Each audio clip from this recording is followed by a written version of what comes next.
ಇಂತಹ ಒಂದು ಅದ್ಭುತ ಲೋಕ, ಒಂದು ಪವಿತ್ರ ಭೂಮಿ, ಒಂದು ನಿಗೂಢ ಇತಿಹಾಸವನ್ನು ತನ್ನ ಗರ್ಭದಲ್ಲಿ ಅಡಗಿಸಿಕೊಂಡಿದೆ.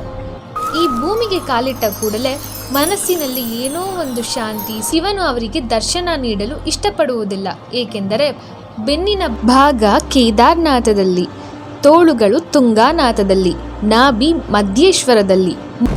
ಪ್ರಳಯ ಕಾಲದಲ್ಲಿ ಶಿವನು ಕೋಪಾಗ್ನಿಯಿಂದ ಸೃಷ್ಟಿಯಾದ ಕಾಲಭೈರವನು 2013 ಜೂನ್ ತಿಂಗಳು ಭಾರತದ ಇತಿಹಾಸದಲ್ಲಿ ಯಾರೂ ಮರೆಯಲಾರದ ಒಂದು ಆ ಶಿಲೆ ನೀರಿನ ರಭಸವನ್ನು 2 ಭಾಗಗಳಾಗಿ ವಿಭಜಿಸಿ ದೇವಾಲಯಕ್ಕೆ ನೀರ ಹಾನಿಯ ಅದು ಆತ್ಮಶೋಧನೆಯ ಪಯಣ, ಹೊಸ ದಿಕ್ಕನ್ನು ತೋರುತ್ತದೆ.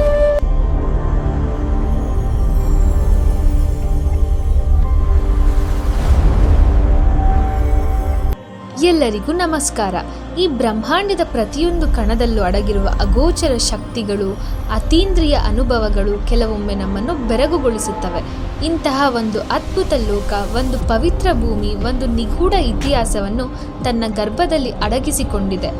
ಅದು ಹಿಮಾಲಯದ ದುರ್ಗಮ ಪ್ರದೇಶದಲ್ಲಿ, ಮಂದಾಕಿನಿ ನದಿಯ ದಡದಲ್ಲಿ, ಚೌಕಾಂಬಾ ಶಿಖರಗಳ ನಡುವೆ ನೆಲೆಸಿರುವ 12 ಜ್ಯೋತಿರ್ಲಿಂಗಗಳಲ್ಲಿ ಒಂದು ಶ್ರೀ ಕೇದಾರನಾಥ. ಕೇದಾರನಾಥ ಎನ್ನುವುದು ಕೇವಲ ಒಂದು ದೇವಾಲಯವಲ್ಲ, ಒಂದು ಸಾಕ್ಷಾತ್ ಶಿವನ ಅಸ್ತಿತ್ವದ ಒಂದು ಪ್ರಬಲವಾದ ಕಂಪನ. ಈ ಭೂಮಿಗೆ ಕಾಲಿಟ್ಟ ಕೂಡಲೇ ಮನಸ್ಸಿನಲ್ಲಿ ಏನೋ ಒಂದು ಶಾಂತಿ, ಸಕಾರಾತ್ಮಕ ಶಕ್ತಿಯಿಂದ ಆವೃತವಾಗುತ್ತದೆ. ಇಲ್ಲಿನ ಕಣಕಣದಲ್ಲೂ ಶಿವನ ಶಕ್ತಿ, ಆದಿಯೋಗಿಯ ಧ್ಯಾನದ ಪ್ರಭಾವವನ್ನು ಸ್ಪಷ್ಟವಾಗಿ ಅನುಭವಿಸಬಹುದು. ಇಂತಹ ಪವಿತ್ರ ಕ್ಷೇತ್ರಕ್ಕೆ ಸಹಸ್ರಾರು ವರ್ಷಗಳ ಇತಿಹಾಸವಿದೆ. ಪುರಾಣಗಳ ಪ್ರಕಾರ ಮಹಾಭಾರತದ ಯುದ್ಧದ ನಂತರ ಪಾಂಡವರು ತಮ್ಮ ಬಾಂಧವರನ್ನು ಕೊಂದ ಪಾಪದಿಂದ ವಿಮುಕ್ತಿ ಪಡೆಯಲು ಶಿವನನ್ನು ಹುಡುಕಿಕೊಂಡು ಹಿಮಾಲಯಕ್ಕೆ ಬರುತ್ತಾರೆ. ಆದರೆ ಶಿವನು ಅವರಿಗೆ ದರ್ಶನ ನೀಡಲು ಇಷ್ಟಪಡುವುದಿಲ್ಲ, ಏಕೆಂದರೆ ಪಾಂಡವರು ಯುದ್ಧದಲ್ಲಿ ಅನೇಕರನ್ನು ಕೊಂದಿದ್ದರು. ಶಿವನು ಎತ್ತಿನ ರೂಪ ಧರಿಸಿ ಗುಪ್ತಕಾಶಿ ಬಳಿ ಕಣ್ಮರೆಯಾಗಲು ಯತ್ನಿಸುತ್ತಾನೆ. ಭೀಮನು ಶಿವನನ್ನು ಗುರುತಿಸಿ ಆ ಎತ್ತಿನ ಬೆನ್ನನ್ನು ಗಟ್ಟಿಯಾಗಿ ಹಿಡಿದುಕೊಳ್ಳುತ್ತಾನೆ. ಆಗ ಎತ್ತಿನ ದೇಹದ ಭಾಗಗಳು ವಿವಿಧ ಸ್ಥಳಗಳಲ್ಲಿ ಕಾಣಿಸಿಕೊಳ್ಳುತ್ತವೆ. ಬೆನ್ನಿನ ಭಾಗ ಕೇದಾರನಾಥದಲ್ಲಿ, ತೋಳುಗಳು ತುಂಗಾನಾಥದಲ್ಲಿ, ನಾಭಿ ಮಧ್ಯೇಶ್ವರದಲ್ಲಿ, ಮುಖ ರುದ್ರನಾಥದಲ್ಲಿ ಮತ್ತು ಜಟೆ ಕಲ್ಪೇಶ್ವರದಲ್ಲಿ. ಇವೆ ಪಂಚಕೇದಾರ ಕ್ಷೇತ್ರಗಳು. ಕೇದಾರನಾಥದಲ್ಲಿ ಶಿವನು ಲಿಂಗ ರೂಪದಲ್ಲಿ ನೆಲೆಸಿದ್ದಾನೆ. ಅದು ಎತ್ತಿನ ಬೆನ್ನಿನ ಹಿಂಭಾಗದ ಆಕಾರದಲ್ಲಿದೆ ಎಂದು ಹೇಳಲಾಗುತ್ತದೆ. ಇದು ಪಾಂಡವರು ನಿರ್ಮಿಸಿದ ದೇವಾಲಯ ಎಂದು ಪ್ರತೀತಿ ಇದೆ. ಆದರೆ ಇಲ್ಲಿ ಒಂದು ದೊಡ್ಡ ನಿಗೂಢವಿದೆ. ಅದು ಇಂದಿಗೂ ಅನೇಕರಿಗೆ ಪ್ರಶ್ನೆಯಾಗಿ ಉಳಿದಿದೆ. ಕೇದಾರನಾಥ ದೇವಾಲಯ ವರ್ಷ ಪೂರ್ತಿ ತೆರೆದಿರುವುದಿಲ್ಲ. ಪ್ರತಿ ವರ್ಷ ಮೇ ತಿಂಗಳ ಆರಂಭದಿಂದ ನವೆಂಬರ್ ತಿಂಗಳ ಮಧ್ಯದವರೆಗೆ, ಅಂದರೆ ಕೇವಲ 6 ತಿಂಗಳು ಮಾತ್ರ ಭಕ್ತರಿಗೆ ದರ್ಶನ ನೀಡುತ್ತದೆ. ಚಳಿಗಾಲದ 6 ತಿಂಗಳು ದೇವಾಲಯ ಸಂಪೂರ್ಣವಾಗಿ ಮುಚ್ಚಿರುತ್ತದೆ. ಏಕೆ ಹೀಗೆ? ಇದರ ಹಿಂದಿನ ಕಾರಣವೇನು? ಪುರಾಣಗಳ ಪ್ರಕಾರ ಈ 6 ತಿಂಗಳ ಅವಧಿಯಲ್ಲಿ ಕೇದಾರನಾಥ ಕ್ಷೇತ್ರದ ರಕ್ಷಣೆಗಾಗಿ ಕಾಲಭೈರವ ದೇವಾಲಯದ ಮುಖ್ಯ ದ್ವಾರದಲ್ಲಿ ಕಾವಲು ನಿಲ್ಲುತ್ತಾನೆ. ಕಾಲಭೈರವನು ಶಿವನ ಉಗ್ರ ರೂಪ. ಪ್ರಳಯ ಕಾಲದಲ್ಲಿ ಶಿವನು ಕೋಪಾಗ್ನಿಯಿಂದ ಸೃಷ್ಟಿಯಾದ ಕಾಲಭೈರವನು ಸಕಲ ಜೀವರಾಶಿಗಳಿಗೂ ಸಂಕಷ್ಟ ಬಂದಾಗ ರಕ್ಷಕನಾಗಿ ನಿಲ್ಲುತ್ತಾನೆ. ಚಳಿಗಾಲದಲ್ಲಿ ಈ ಪ್ರದೇಶದಲ್ಲಿ ಅತಿಯಾದ ಹಿಮಪಾತದಿಂದಾಗಿ ಮನುಷ್ಯರು ಬದುಕಲು ಅಸಾಧ್ಯವಾದ ವಾತಾವರಣ ನಿರ್ಮಾಣವಾಗುತ್ತದೆ. ಈ ಅವಧಿಯಲ್ಲಿ ದೇವತೆಗಳೇ ಇಲ್ಲಿ ಶಿವನನ್ನು ಪೂಜಿಸುತ್ತಾರೆ. ಭೂಮಿಯ ಮೇಲೆ ಮನುಷ್ಯರಿಗೆ ಪ್ರವೇಶವಿರುವುದಿಲ್ಲ ಎಂಬುದು ನಂಬಿಕೆ. ಹಾಗಾಗಿಯೇ ಕಾಲಭೈರವನು 6 ತಿಂಗಳ ಕಾಲ ಕಾವಲು ನಿಲ್ಲುತ್ತಾನೆ ಎಂಬ ಪ್ರತೀತಿ ಇದೆ. ದೇವಾಲಯವನ್ನು ಮುಚ್ಚುವ ಮುನ್ನ ಪೂಜಾರಿಗಳು ಗರ್ಭಗುಡಿಯಲ್ಲಿ ಅಖಂಡ ಜ್ಯೋತಿಯನ್ನು ಬೆಳಗಿಸಿ ಕೆಲವು ಧಾರ್ಮಿಕ ವಿಧಿಗಳನ್ನು ನೆರವೇರಿಸಿ ದೇವಾಲಯದ ಬಾಗಿಲುಗಳನ್ನು ಮುಚ್ಚುತ್ತಾರೆ.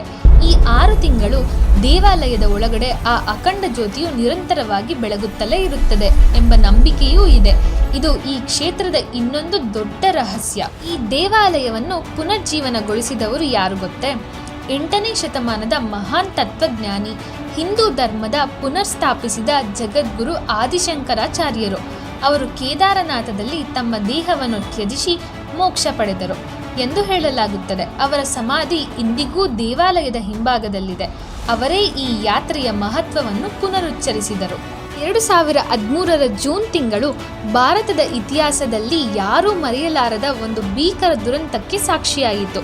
ಉತ್ತರಾಖಂಡದಲ್ಲಿ ಸುರಿದ ನಿರಂತರ ಮಳೆ ಮತ್ತು ಮೇಘಸ್ಫೋಟದಿಂದ ಮಂದಾಕಿನಿ ನದಿಯಲ್ಲಿ ಭಾರೀ ಪ್ರವಾಹ ಉಂಟಾಯಿತು.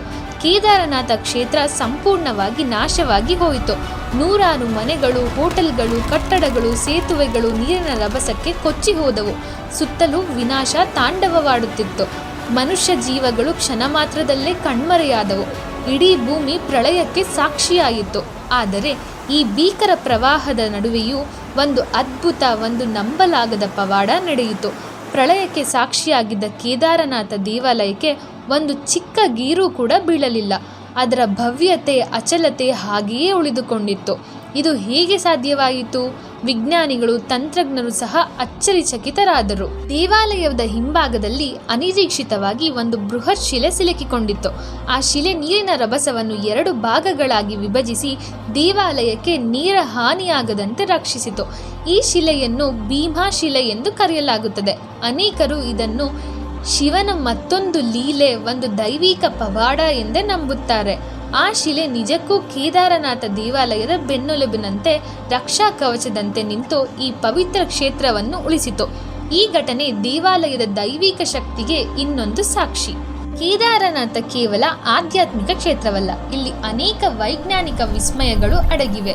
ಇವು ಇಂದಿಗೂ ವಿಜ್ಞಾನಿಗಳಿಗೆ ಮತ್ತು ಸಂಶೋಧಕರಿಗೆ ಸವಾಲಾಗಿ ಉಳಿದಿವೆ. ಇನ್ನು ಕೇದಾರನಾಥದ ಗರ್ಭಗುಡಿಯೊಳಗೆ ಇರುವ ಅಖಂಡ ದೀಪದ ಬಗ್ಗೆ ನಾವು ಈಗಾಗಲೇ ಹೇಳಿದ್ದೆವು. ದೇವಾಲಯ ಮುಚ್ಚಿದ್ದಾಗಲೂ ಈ ದೀಪ 6 ತಿಂಗಳು ನಿರಂತರವಾಗಿ ಉರಿಯುತ್ತದೆ ಎನ್ನುವುದು ಭಕ್ತರ ದೃಢ ನಂಬಿಕೆ. ಆಧುನಿಕ ತಂತ್ರಜ್ಞಾನವಿಲ್ಲದ ಆ ಕಾಲದಲ್ಲಿ ಇಂತಹ ಅದ್ಭುತವನ್ನು ಹೇಗೆ ಸಾಧಿಸಲಾಯಿತು?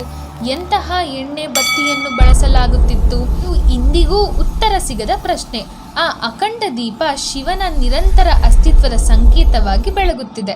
ಅಷ್ಟೇ ಅಲ್ಲ, ಕೇದಾರನಾಥ ದೇವಾಲಯದ ನಿರ್ಮಾಣ ಶೈಲಿಯು ಒಂದು ವಿಸ್ಮಯ.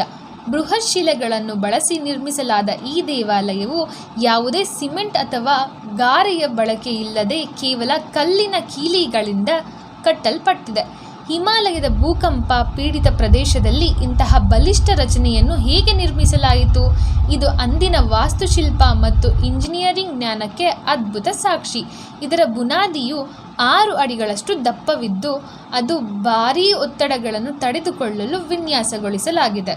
ಕೇದಾರನಾಥ ಯಾತ್ರೆ ಕೇವಲ ಒಂದು ಧಾರ್ಮಿಕ ಪ್ರವಾಸವಲ್ಲ, ಅದು ಆತ್ಮಶೋಧನೆಯ ಪಯಣ. ಇದು ಹಿಮಾಲಯದ ಕಠಿಣ ಪರಿಸರದಲ್ಲಿ ನಮ್ಮ ದೇಹ ಮತ್ತು ಮನಸ್ಸಿನ ಸಾಮರ್ಥ್ಯವನ್ನು ಪರೀಕ್ಷಿಸುವ ಒಂದು ಆಧ್ಯಾತ್ಮಿಕ ಅನುಭವ. ಇಲ್ಲಿಗೆ ಭೇಟಿ ನೀಡುವುದರಿಂದ ಮನಸ್ಸಿಗೆ ಅತೀವ ಶಾಂತಿ, ನೆಮ್ಮದಿ ದೊರೆಯುತ್ತದೆ. ದೈಹಿಕವಾಗಿ ಶ್ರಮದಾಯಕವಾದ ಈ ಯಾತ್ರೆಯು ನಮ್ಮನ್ನು ಭಗವಂತನಿಗೆ ಇನ್ನಷ್ಟು ಹತ್ತಿರ ತರುತ್ತದೆ. ಕೃತಿಯ ಸೌಂದರ್ಯ, ಪರ್ವತಗಳ ಭವ್ಯತೆ, ಮಂದಾಕಿ ನದಿಯ ಹರಿವು, ಹಿಮಾಲಯದ ಶಾಂತ ಮತ್ತು ಅತೀಂದ್ರಿಯ ವಾತಾವರಣ ಇವೆಲ್ಲವೂ ನಮ್ಮನ್ನು ಆಧ್ಯಾತ್ಮಿಕವಾಗಿ ಶುದ್ಧೀಕರಿಸುತ್ತವೆ. ಅಲ್ಲಿನ ವಾತಾವರಣದಲ್ಲಿ ಶಿವನ ಶಕ್ತಿ ಸೂಕ್ಷ್ಮವಾಗಿ ನೆಲೆಸಿದೆ.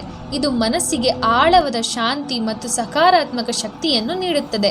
ಕೇದಾರನಾಥಕ್ಕೆ ಬಂದು ಶಿವನ ದರ್ಶನ ಮಾಡಿದರೆ ಮೋಕ್ಷ ಪ್ರಾಪ್ತಿಯಾಗುತ್ತದೆ, ಪಾಪಗಳು ದೂರವಾಗುತ್ತವೆ ಎಂಬುದು ಸನಾತನ ಧರ್ಮದ ನಂಬಿಕೆ.